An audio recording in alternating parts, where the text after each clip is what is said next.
dhaggeeffadhe gizee jedhu kan wallahi isin haabate mana madami galtulle nan arsine ani mucayyoo tana biyaansi hanga fedhe yoo ta'e mucayyoon kuni akka namni kutaa wal qooduu gandaa wal qooduu miti an mucayyoo tana kan fide yookaan arsii bakka bu'ee harargee bakka bu'ee miti akka oromummaa akka islaamummaa akka sabummaati Okay. rakkataan meeqa jira namoo dhugaasitti obboleewwan ta'e mana madaamii keessarra itti madaamiin asiif achi oofaa jechuudha dalagaa ilmi namaa hojjenne kan hojjetaa kan jiraatantu jira hanga nama tokko eega akkas godhee amma keessa deemee gizee dhaggeeffadhu wanni hundillee natti hin ulfaanne namni jecha hima waliin jedha namni tokko jechu jarri beekteeyyuu jettee wallaalteeyyuu jettee san jaraaf rabbiin waliin beeka waan hin beekuu miti. Okay. Kanuma irraan dhufneeti ballo qaataa qoricha si obaaftee si dhamaaftee jedhanii kanuma rifan. Okay. Okay. Gaafa mokii irratti si deebisa kana bal'ifnee haasofna. Mee wayiifin siin jechaa jira yaa obboleessa fi wallahi alazim nam booy maaliif hin booye andawa nan hojjedha aalamni kun narraa fayyadama wallahi aalamni kun yoom irraa ani irra guddaa WhatsAppin narraa ijoolleen isaa ijoollee soodina beekan wallahi biyya kamittiin ergaa hanga miidiyaa kanarra namni nan beekne lafarratti WhatsAppin namni narraa fayyadama. Ani waan akka nagaa tokkotti akka namni dawaa hojjedha malee falfalan hojjedha. Bakka tanumaan aare fatii irra sheer godhee fatii dhaggeeffadhu waan kana. Jedhee mucayyoo maafu mucayyoo tana qalbii sii cabsuun barbaadu sii galee waan kana waan sanii kana sanin jenne dhaqee jaruma kunoo saadaa tana fa'a. Siif taanan tana fa'a. Ani ijoolleen tun ijoollee nagaa hatitti hin beeka.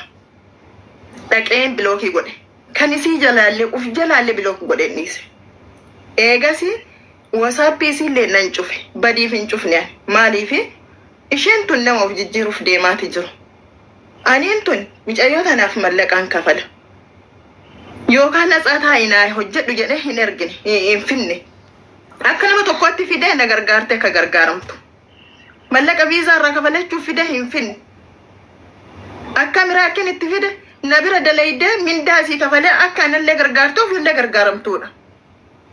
Si galee? Kanuma irratti mucattii kanallee hin jenneen mucattii maal haasoftallee hin jenne maali sanillee maali kanallee hin jenne akkanumatti hin zimmeedhe. Dhiise maafi qalbii si cabsuu hin barbaanne wan isiin illee sagalee atamma dhageessiftu kun dhugaadha.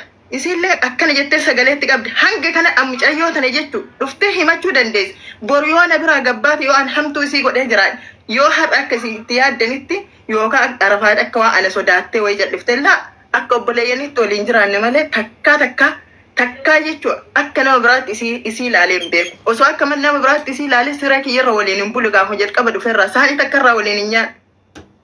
Of qaaleessaa jechuu aguma hin geenne takka laa an kanarra oofeen beekawaatti dubbachuu dandeessi.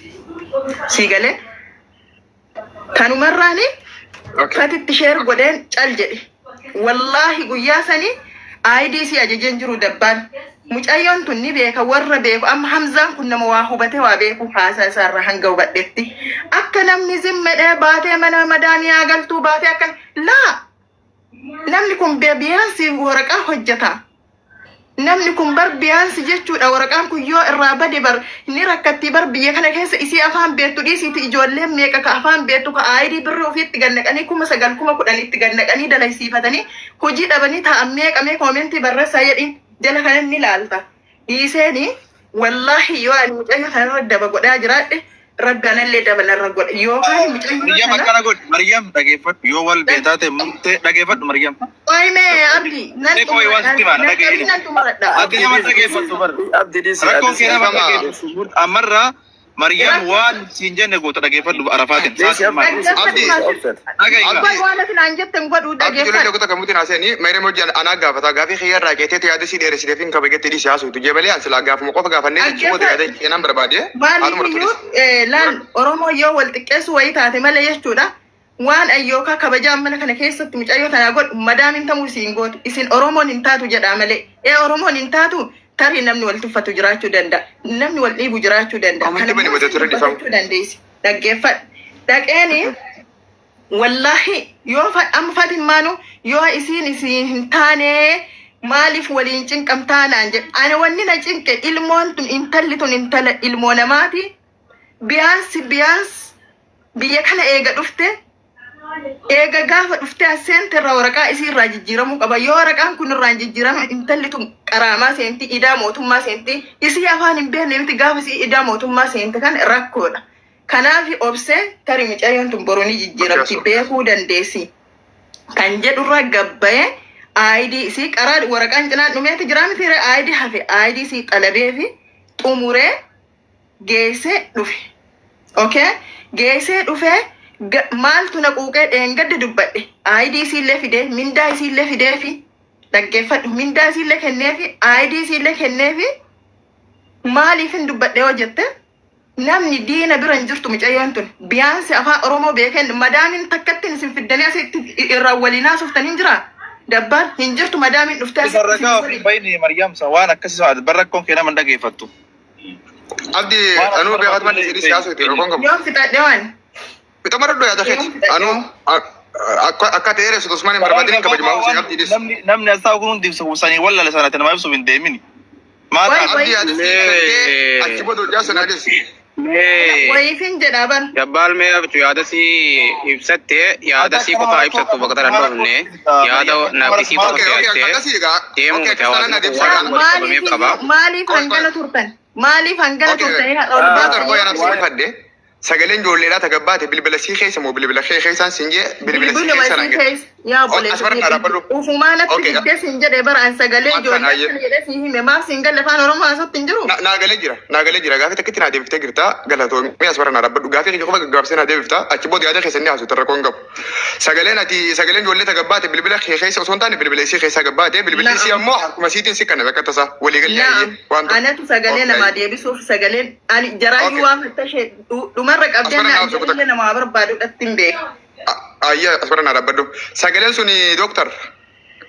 Torban kana keessa walitti ergamu jarri kun mucayyoo saadaan akkasii jirti sagalummaan sunuu sagalee guyyaa 15 gaafa isin Dubaayii dheeyxuuti gette sagaleen tun kan gabbaate guyyaa 3 dura sagaleen kun kayoomiiti amma gabbaa sunuu maaliif barbaachise yoo guyyaa 15 ka Dubaayii san bagana gaafatte maaliif gabbaaftee ee sabab jechuun kan keessirri wanneen gadi baasee fi ka jarri deemi mana madaamii dalagadhu jetteellee miti dhagaysee dubbiin akka jarri haasoyitu sanii miti namni tokko lubbuu namaatiif mas'uula ta'uu jechuun waan guddaadha akkanumatti gaduma baaniituma waraqaa maraasaa fuudhanii yookaan harka qabatanii deeman kanaallee miti sii galee namni irraa beeku ni beeka. Masalan amma Hamzaan kun amma xariiqa tokko hanga tokko yani nama waa'ee waraqaa kanaa irraa beeku kanaallee miti. Wanneen gaafa san itti dubbadhe dhufee dubbadhe sababaa jarri qoricha si obaaftee qaataa si dhamaaftee jettu sanirraa boru yoonii fi mucayyoon tun osoo akka rabbiin beekanii mataanuu dhukkubee jarri dhuftee hanga kana jette boru waan biraa naan jetti Oromoon Harargeellee akka Oromootitti Oromoo hundi waan kana haa dhaga'u maal balleessee maal miidhe mucayyoo kana kan jedhuufi waan wanti kun dubbatame malee waan biraa rakkoo biraatii miti.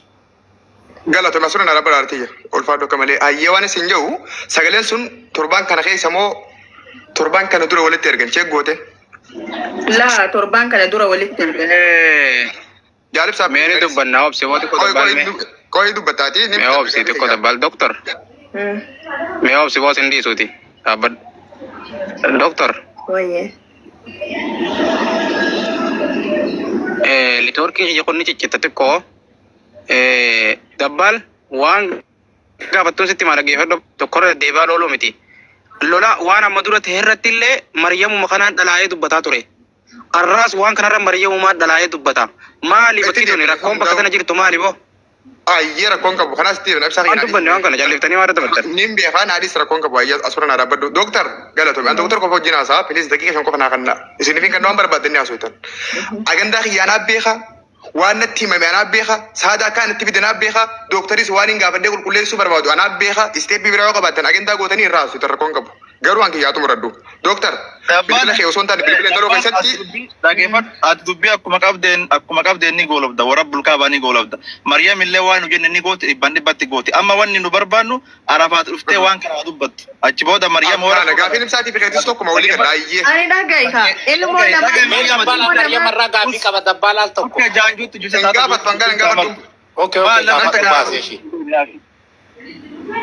Ayyatti. taphatu ijoolleen ani maal balleessaa ko bar us jedhi bakka maaltu wanti dhage anam isi ay fidi ammati enu Okay, Arafaat gideeyye. ayya Arafaat kot Arafaat kot Dabbal dura waa'ee sagalee xiyyeeta miidiyaa irra baasanii ta'e waan asanii jalaa fide okkee. Taadaati yasmara naa dhaabbadhu. Ani agandaa naa kan qaba waan hin gaafadhu waan hin bisoona qofaa biya. maal viidiyoo si lafa yaama viidiyoo maalin du'aarti moo nama sii qalaarutu jira Dhaabaatu bayyee feeteessu. Mariyaam waan deemuun beeyne wayiif jedhani viidiyoo abaatu waan jedhan ati waan haasa'ame dhaga'e. Biraayyuu kun aalamni kun hundi isaanii diinuma bira dalagatee jiraata ammaa akkana yaadde Ati laatu firraa. Laali dhageeffadhu dabbal bakka sagalee osoo hin taane rakkoo ijoollee tana jidduu deddeebi'aa jirtu tana fixuudha. Walumaa Akkanni galatti finna sambuudhaan finna akkana kana qulqulleeffadheetiin mana isinii kanneen fitattan isin rakkoon qabu. Abdiif ibsaan kutaa gamuutiin agoradha. Isiniifin kan naanni fitattan sanitti haasofitanii angaruu sagalee sanii fi dubbii ijoollee tana lamaan qofaan hubadhee isu barbaada isinitti hubattan rakkoon qabu. Arafaat salaamu alaikum. Waalaikum salaam warahmatullahi wabarakatuh. Nagaa akkam? Fayyaa jirta? Fayyaadha. Saadaa wajjin wal beektaati? Eenyuun bira? Saadaan ji'a meeqa takka guyyaa meeqa tura sagalee miidiyaa deemtisa walii qabdanii? Xiqqasho ture. Dabbal Ati qoye kutaa waan si qabdu waan adeemsa filis rabbi sodaadhu. namni kuni dhabuun ni jirti argachuunis ni jira. Aniin tun xiqqaa guddaan olii gan nu oofee miidhummaara nu oofee jiruu tana jibbe an namaan yaaddani qoy maal namni dhabaan qofaa Rakkoon qabu waan si gaafate naa si galu tura. dhaabbadhu sitti nima dabbal. Wantummaan aniin tuni haatoo saatoo dhabaatus already hagaluuf hin gala. Namni dhabne hin jiru. Kana godheef namni waan nama godhe dubbachaatu isin oolu. Asii galee kana booda miidiyaa irratti na agartanii jiruu teessan jiraadha. Okay, waan si gaafate naa deebisi ani dhimma jiraachuu dhabuutii miti.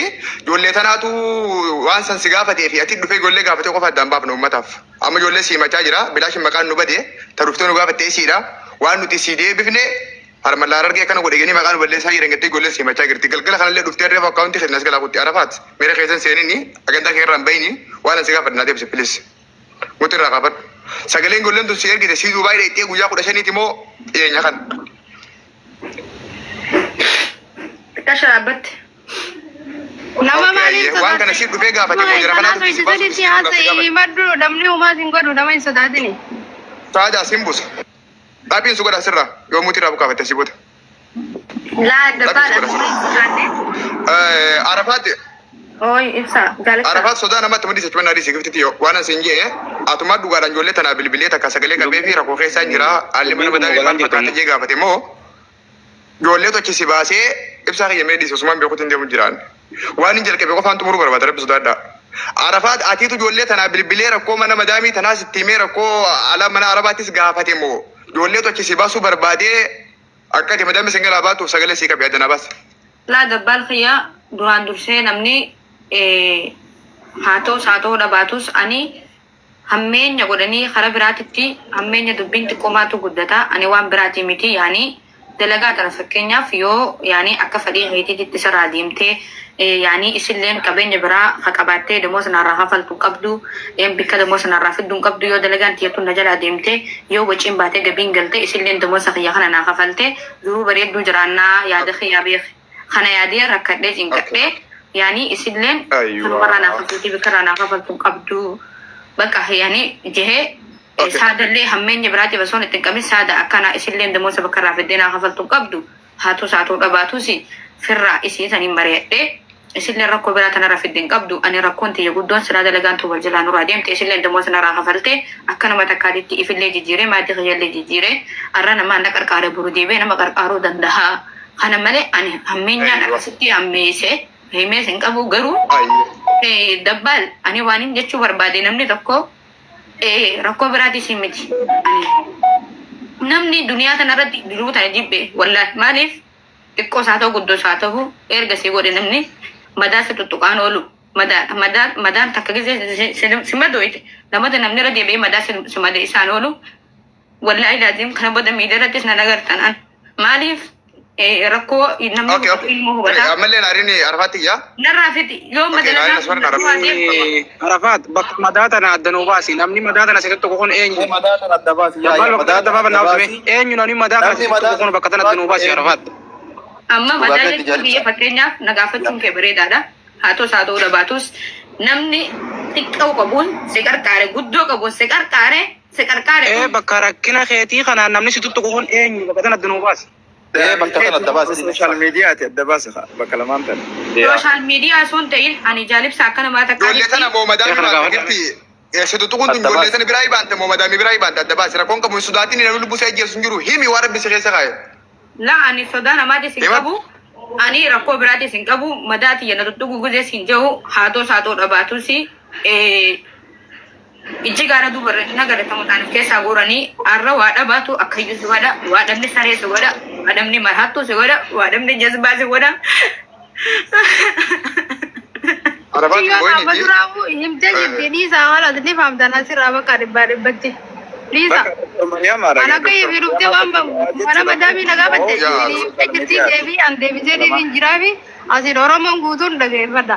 Ane sih dah terus nanti mati Devi mana madami karena micani. Cara kabamit yam. Amma tamari marre siri marre dawa ko diette ko desi sitan. Sagale anti yo jirat amma fidu dendesi. Anamale nama afur emotion yettani me namni isi dalaga dorge namni so dakka khaya conference kabate media ratti video maka isa kulkullesu bado ay kulkullesu na bi lubuyan sana dawalinjen okay kuta kamuti sene amma dole niga jaalibsa Hamza Abdi hundi gaafuma si gaafachuu deema suma kanaawi na dhageeffadhu mee anu waasu barbaada amma dubbiin adda bahuu kaatee jirti amma Arafaat boo'icha dhiiftee nama isii tuttuqu kana madaamii isiiti moo Fatiidhamu nama sii qarqaaremu ijoollee tana adda qajeeltee haa baastu. Tana barbaad nama. Anaafis gaaffiin kiyya kanuma. siyaasee bakka rakkatee irra Bakka tana adda baastu. Anaafis gaaffiin kiyya guddaan kanuma. bakka tana laala abdii Yaa. amma dabbaalummaan